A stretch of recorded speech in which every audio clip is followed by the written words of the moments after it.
আল্লাহ তাআলা ইরশাদ করেন, ইন্না ইদ্দাতাশ শুহুরি ইনদাল্লাহি 12 শাহরা ফি কিতাবিল্লাহি ইয়াওমা খালাকাস সামাওয়াতি ওয়াল আরদা মিনহা আরবাআতুন হুরুম। অর্থাৎ যেদিন আল্লাহ তাআলা আসমান জমিন এই ভূমণ্ডল সৃষ্টি করেছেন সেদিনই আল্লাহ তাআলা 12টি মাস সৃষ্টি করেছেন। তার মধ্যে 4টি মাসকে সম্মানিত করেছেন। এই 4টি মাস হচ্ছে মুহররম, রজব, জিলকওদা, জিলহজ। আরবি 12 মাসের মধ্যে সর্বশেষ মাস জিলহজ মাস। এই জিলহজ মাস হচ্ছে নফল রোজা রাখার মাস, রাতে নফল ইবাদতের মাস, কোরবানির মাস, হজের মাস জিলহজ মাস। এই জিলহজ মাসে কিছু করণীয় ও বর্জনীয় আছে।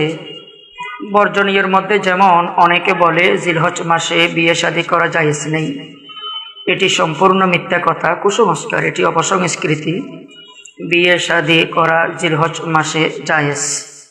আবার অনেকে বলে জিলহজ মাসে হাঁস মুরগি জবে করে খাওয়া জায়েজ নেই, যেহেতু কোরবানির মাস, গরু ছাগল খাওয়ার মাস। এটিও সম্পূর্ণ মিথ্যে কথা। জিলহজ মাসে হাঁস মুরগি জবে করে খাওয়া জায়েজ, এবং কোরবানি যে 3 দিন করা হয় ওই 3 দিনেও হাঁস মুরগি জবে করে খাওয়া জায়েজ। কোরবানির দিনেও হাঁস মুরগি জবে করে খাওয়া জায়েজ। অনেকে বলে যে কোরবানির দিন বা কোরবানির পরের দিন রোজা রাখা জায়েজ, অসুবিধা নেই। না, বছরে 5 দিন রোজা রাখা জায়েজ নেই। 2 ঈদের 2 দিন, কোরবানির ঈদের পরের 3 দিন, বছরে এই 5টা দিন রোজা রাখা জায়েজ নেই। রোজা রাখলে গুনাহ হবে, কেননা ইসলাম এই 5 দিনকে মেহমানদারের দিন হিসেবে ঘোষণা করেছে। তো জিলহজ মাসের যে জরুরি কয়েকটি আমল আছে তার মধ্যে একটি আমল হচ্ছে রোজা রাখা। জিলহজের চাঁদ দেখা থেকে কোরবানির আগের দিন পর্যন্ত 9 দিন রোজা রাখা। হযরত আবু হুরায়রা রাদিয়াল্লাহু তাআলা আনহু থেকে বর্ণিত হাদিস, যে হাদিসটি তিরমিজি এবং ইবনে মাজাহ শরীফে পাওয়া যায়। রাসূল করিম সাল্লাল্লাহু আলাইহি ওয়াসাল্লাম ইরশাদ করেন, কেউ যদি জিলহজের 1ম তারিখ থেকে কোরবানির আগের দিন অর্থাৎ 9 তারিখ পর্যন্ত দিনের বেলায় রোজা রাখে, একটি রোজার বিনিময়ে আল্লাহ তাআলা তার আমলনামায় 1 বছর রোজা রাখার সমতুল্য সওয়াব দান করবেন। সুবহানাল্লাহ। এগুলো নফল রোজা, যার যতটি মন চায় রাখতে পারবে। 9টি হলে 9টি বা এর চেয়ে কম, যার যতটি মন চায় ততটি রোজা রাখতে পারবে, কোনো সমস্যা নেই। তাহলে একটি রোজার বিনিময়ে 1 বছর নফল রোজা রাখার সমান সওয়াব আল্লাহ তাআলা আমাদের আমলনামায় দান করবেন। আর কেউ যদি রাতের বেলায় নফল ইবাদত করে, শবে কদর ইবাদত করলে যে সওয়াব, এই পরিমাণ সওয়াব আল্লাহ তাআলা ওই আমলকারীকে দান করবেন। সুবহানাল্লাহ।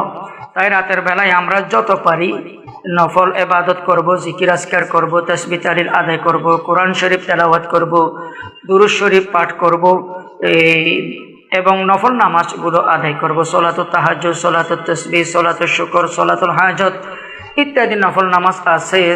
এই নফল নামাজগুলো আদায় করব। মোট কথা দিনের বেলায় নফল রোজা রাখবো, রাতের বেলায় নফল ইবাদত করে আমরা কাটাবো ইনশাআল্লাহ। আরেকটি উল্লেখযোগ্য আমল হযরত উম্মে সালমা রাদিয়াল্লাহু তাআলা আনহা থেকে বর্ণিত হাদিস।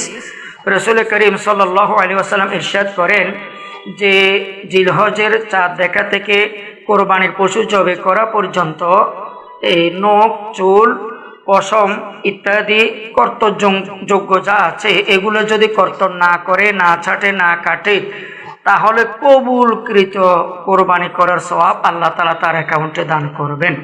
যারা কোরবানি করবে না তারাও এই আমলটি করবে, যারা কোরবানি করবে তারাও এই আমলটি করবে। উভয়ের জন্য এই আমলটি করা জায়েজ। এটি সুন্নতি আমল, এটি কোনো ফরজও নয়, ওয়াজিবও নয়, সুন্নতি আমল। আরেকটি আমল হচ্ছে তাকবীরে তাশরিক। জিলহজ মাসে আমরা যত বেশি পারি তাহলিল, তাকবীরে তাশরিক, তাসবিহ ইত্যাদি আদায় করব। তাকবীরে তাশরিক বিশেষ করে জিলহজের 9 তারিখ ফজর থেকে 13 তারিখ আসর পর্যন্ত 23 ওয়াক্ত ফরজ নামাজের পরে একবার হলেও তাকবীরে তাশরিক পড়া ওয়াজিব, নারী পুরুষের উপর ওয়াজিব। একাধিক পড়া জায়েজ, কোনো অসুবিধা নেই, তবে একবার পড়া ওয়াজিব। আল্লাহু আকবার, আল্লাহু আকবার, লা ইলাহা ইল্লাল্লাহ, আল্লাহু আকবার, আল্লাহু আকবার, ওয়ালিল্লাহিল হামদ। জিলহজ মাসে আরেকটি উল্লেখযোগ্য আমল হচ্ছে কোরবানি করা। তো এই আমলগুলো আমরা পালন করার চেষ্টা করব।